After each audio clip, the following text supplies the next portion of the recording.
ବର୍ଷା ଆଜି ସକାଳୁ ଛାଡିବାର ନାଁ ଗନ୍ଧ ନାହିଁ। ଆମେ ଆସିକି ପହଞ୍ଚିଗଲୁ କଳସ ମହଲ ପାଖରେ। ଆ ସମସ୍ତେ ଓଦା ଓଦା ହେଇ ମୋ ଦେହ ବି ଖରାପ ହେଇଯାଇଛି। ବାପା ହେଇ ଓଦା ହେଇ ଆଇଲେ, ତାପରେ ଗଙ୍ଗା ବାପା ଓଦା ହେଇ ହେଇ ଆସିଲେ, ତାପରେ ଦେଖନ୍ତୁ ବୋଉ ମା କୋଳ ଦୌଡିକି ଆସିବ ଦେଖନ୍ତୁ। କଣ କରିବା ବୁଲିବାର ନିଶା। ଯାହା ହଉ ଆମେ ପହଞ୍ଚି ଗଲୁ କଳସ ମହଲ ଭିତରେ। ଏଠି ଟିକେଟ କାଟିବାକୁ ପଡିଥିଲା, ଆମେ ଟିକେଟ କାଟିଦେଲୁ। ବେଶୀ ନାହିଁ 5-7 ଟଙ୍କା ଭିତରେ ଟିକେଟ ପଇଲା।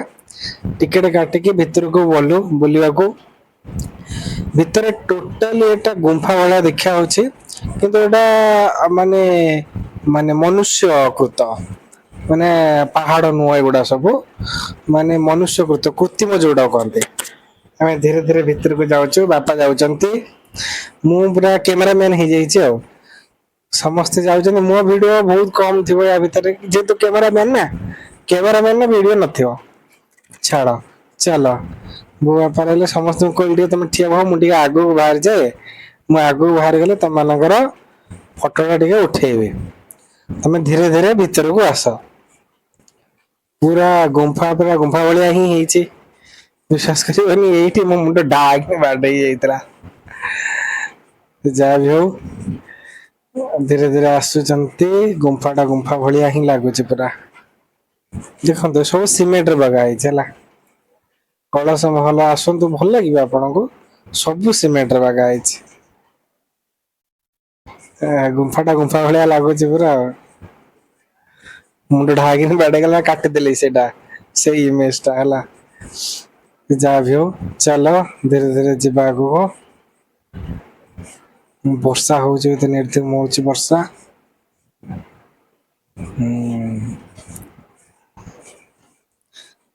ଦେଖୁଛନ୍ତି ମାନେ ଭିଉ ଟା ପୁରା ରିଅଲ ଭିଉ ଭଳିଆ ଲାଗୁଛି ପୁରା। କିନ୍ତୁ ଏଇଟା ସବୁ କୃତ୍ରିମ ପାରା, ଏଇଟା ସବୁ ୟା ଦେହରେ ତିଆରି ହେଇଛି କାଦ୍ର। ସିମେଣ୍ଟରେ ସବୁ ତିଆରି ହେଇଛି ଏଟା ସବୁ। ହୁଁ। ବାପା ବୋଉ ମା ସମସ୍ତଙ୍କ ମନ ବହୁତ ଖୁସି ଅଛି, ବୁଲାବୁଲି କରୁଛନ୍ତି।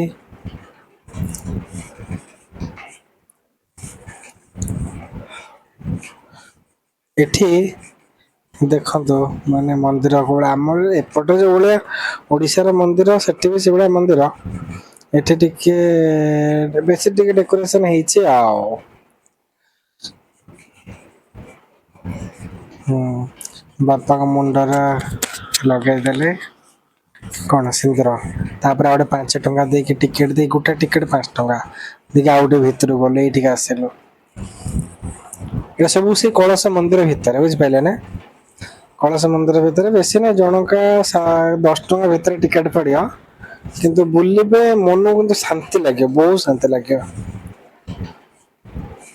ଦେଖିଲା ଭଳିଆ ଜିନିଷ ସବୁ ଅଛି। ପୁରୀରେ ମାତା ମଠ ଯାଇଥିବେ ନା ଆପଣ, ଯୋଉଭଳିଆ ଦେଖୁନଥିବେ ନା। ସେଭଳିଆ ବାଗା ହେଇଛି, ଏଠି ବି ସେଇଭଳିଆ ସବୁ ବାଗା ହେଇଛି। କୃଷ୍ଣ ତାଙ୍କର କଣ କେମିତି ସବୁ ଗୋପ ଲୀଳା କରୁଥିଲେ। ସବୁ ସେ ବିଷୟରେ ସବୁ ବାଗା ହେଇଛି, ସିମେଣ୍ଟରେ ବାଗା ହେଇଛି। ଦେଖିଲା ଭଳିଆ ଅଛି। ଏଇ ଯୋଉ ଶ୍ରୀକୃଷ୍ଣ ମାଙ୍କ ପାଟିରେ ଯୋଉ ଖୋଲିକି ଯୋଉ ଦେଖୁନାହାନ୍ତି, ପାଟିରେ ଯୋଉ ଥିଲା। ତାପରେ ଆଇଲେ ହେଇ ପୁତନା, ତାପରେ ସାରିକି ଆମେ ପଳେଇ ଗଲେ କାଳୀ ମନ୍ଦିର, ଦକ୍ଷିଣେଶ୍ୱରୀ କାଳୀ। ଦକ୍ଷିଣେଶ୍ୱରୀ କାଳୀ, ୟା ଭିତରୁ ଗୋଟେ ଯିବା। ଦକ୍ଷିଣେଶ୍ୱରୀ କାଳୀ ଭିତରକୁ ଯୋଉଠି ଯିବା ୟା ଭିତରେ ବିଶ୍ଵାସ କରିବନି, ଦେଖିବ ଗୋଟେ ଇଏ ଅଛି, କଣ କହିଲ ମାନେ ଗୁମ୍ଫା ଟାଇପ ର ଅଛି। ଚାଲନ୍ତୁ ଦେଖନ୍ତୁ, ମତେ କିନ୍ତୁ ବହୁତ ଡର ଲାଗିଲା ସେଟା। ଆରେ ଆକ୍ଚୁଆଲି ସେ ପାଖରେ ଯୋଉ ଲୋକ ଥିଲେ, ତାଙ୍କୁ ପଚାରିଲା ବେଳକୁ ସେମାନେ କହୁଥିଲେ କି, ଆଗରୁ ଯୋଉ ବାବା ଥିଲେ ଏଠି, ସେ ଏଠି କଣ ବଳି ଦେଇଥିଲେ 100 ଲୋକଙ୍କର, ମାନେ 108 ଜଣ ମୃତ ବ୍ୟକ୍ତିଙ୍କୁ ଜୀବିତ କରିକି ପୁଣି ଥରେ ତାଙ୍କୁ ଏଠି ବଳି ଦିଆ ହେଇଥିଲା। ସତ କି ମିଛ ମୁଁ ତ ଜାଣିନି, ସେ ଲୋକଟା କହିଲା ଶୁଣିକି ବହୁତ ଡର ଲାଗିଲା। ଏଇ ଯୋଉ ଦୀପ ଲାଗିଛି ଗୋଟେ ଅଖଣ୍ଡ ଦୀପ, ବର୍ତ୍ତମାନ ହିଁ ସେ ଭିତରକୁ ଯିବା ଚାଲନ୍ତୁ।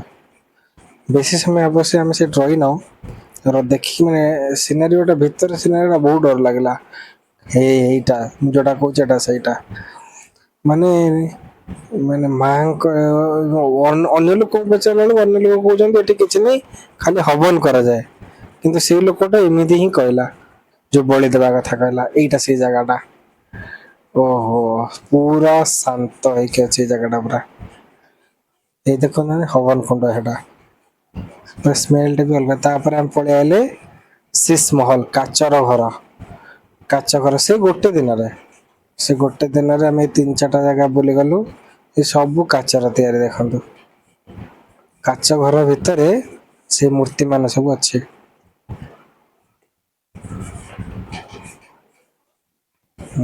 ସମସ୍ତେ ଯେ ମାନେ ବିଶ୍ୱାସ କରିବେ, ଆପଣ ଏ ଭିତରେ ପହଞ୍ଚିଯିବେ ଲାଗେ ଯେମିତି ବହୁତ ଶାନ୍ତି ଲାଗେ। କେତେ ପଇସା କେତେ ସବୁ ପୁରେଇଛନ୍ତି ଦେଖିଲ, ଶାନ୍ତି ତ ନିହାତି ଲାଗିବ। ମୁଁ ଥଣ୍ଡା ହେଇଛି ବୋଲି ଠିକ ସେ କହିପାରୁନି, ସେ ଲୋକ ଠାରି ଦେଲା ସିଆଡକୁ ଯାଆନ୍ତୁ। ମାନେ ସିଆଡକୁ ଗଲେ ସବୁ ଭଲ ଭଲ ଜିନିଷ ଅଛି ଆପଣ ଦେଖିବେ। ଭଲ ଭଲ ଜିନିଷ କଣ, ସେ କାଚ ଯୋଉ ଲାଗିଛି ଜାପାନରୁୁ ଆସିଛି କାଚ ଗୁଡାକ ସବୁ, ବୁଝିପାରିଲ ନା। ବହୁତ ଦିନ ହେଇଗଲାଣି। କାଚ, ୟା ଭିତରେ ମୂର୍ତ୍ତି ଅଛି ସବୁ। କାଚର ମହଲ ଏଟା, କାଚ କା ଘର, ଶିଶ କା ମହଲ ଯୋଉଟା କହୁଛନ୍ତି। ସମସ୍ତଙ୍କ ମନ କିନ୍ତୁ ଖୁସି, ମୁହଁ ଦେଖା ହଉଛି ମନ ଖୁସି ହେଇଯିବନି ନା।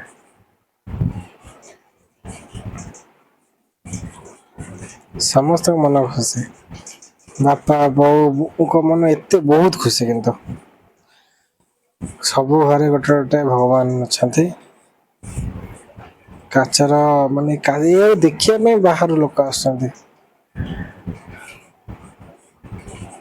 ଓ, କିଏ କୁଆଡେ ପଳେଇ ଯାଉଛି ଜଣା ପଡୁନି। ବାପା କହିବା ଭିତରେ ପଶିବା ଭିତରେ ଖୋଜିକି ପାଉ ପାଉ ମତେ ଟାଇମ ଲାଗିଗଲା 5 ମିନିଟ। ଏଇଟା ଶ୍ରୀକୃଷ୍ଣ ଅର୍ଜୁନକୁ ଯୋଉ ବସେଇଛନ୍ତି, ଶ୍ରୀକୃଷ୍ଣ ସାରଥୀ ହେଇଛନ୍ତି, ସେଇଟା ଗୋଟେ ଅଛି ଆ ଭିତରେ।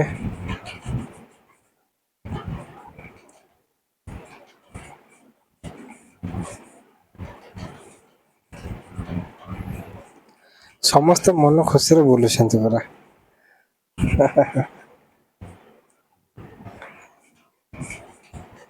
ସମସ୍ତେ ନିଜ ନିଜର ମାନେ ଯୋଉ ଟେନସନ କୁ ଭୁଲି ଯାଇଛନ୍ତି, ବିନ୍ଦାସରେ ବୁଲୁଛନ୍ତି। ହେଇ ମୋମାଇ ପୁରା ବିନ୍ଦାସ। ହେଇ ବାପା ଚାଲିଛନ୍ତି, ମଙ୍ଗା ବାପା, ଶ୍ୱଶୁର।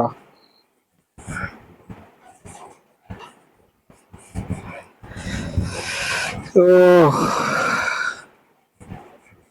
ଲାଇନରେ ଆମର ଶାଳୀ ଅଛି ପୂଜା, ତାକୁ ଦେଖଉଛନ୍ତି ଏ ଦେଖ କେତେ ବଢିଆ ବଢିଆ ସିନେରୀ ଟା। ସେମିତି ଦେଖିଲା ଭଳିଆ ହେଇଛି ନା ଆଉ, ଦେଖିଲା ଭଳିଆ ହେଇଛି ବୋଲି ସିନା ସେ ଦେଖଉଛନ୍ତି।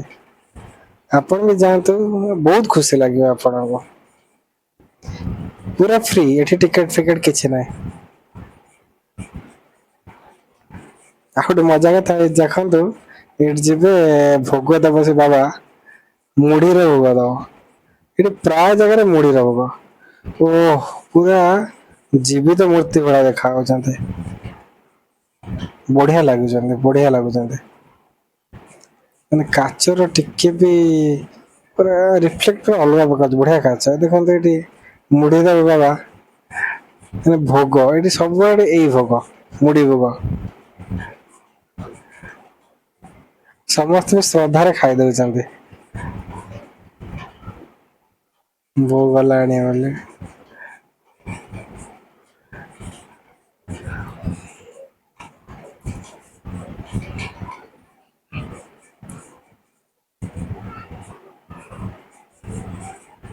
ବାହାରେ ବର୍ଷା ପକଉଛି, ଭିତରେ ଆମେ ଯାହା ବୁଲୁଛୁ ଭଲ ଲାଗୁଛି। ଫାଇନାଲି ଆଜି ଆମର ବୁଲା ସରିଲା, ମାନେ ଏଇ କାଚ ଘର ବୁଲା ସରିଲା।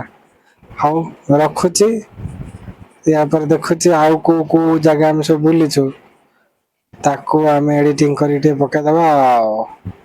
ନା କଣ କହୁଛ? ଭିଡିଓ ଯଦି ଭଲ ଲାଗୁଛି ଭାଇ ଲାଇକ୍ ଟିକେ କରିଦିଅ। ଭଲ ନ ଲାଗୁଛି ଟିକେ କମେଣ୍ଟରେ ଲେଖ ଆଉ କଣ କଣ ହେଇପାରିବ। ନୂଆ ନୂଆ ଭିଡିଓ କରୁନି ଅବଶ୍ୟ, ତଥାପି ଚାଲୁ, କିନ୍ତୁ ଭଲ ଭଲ ଜିନିଷ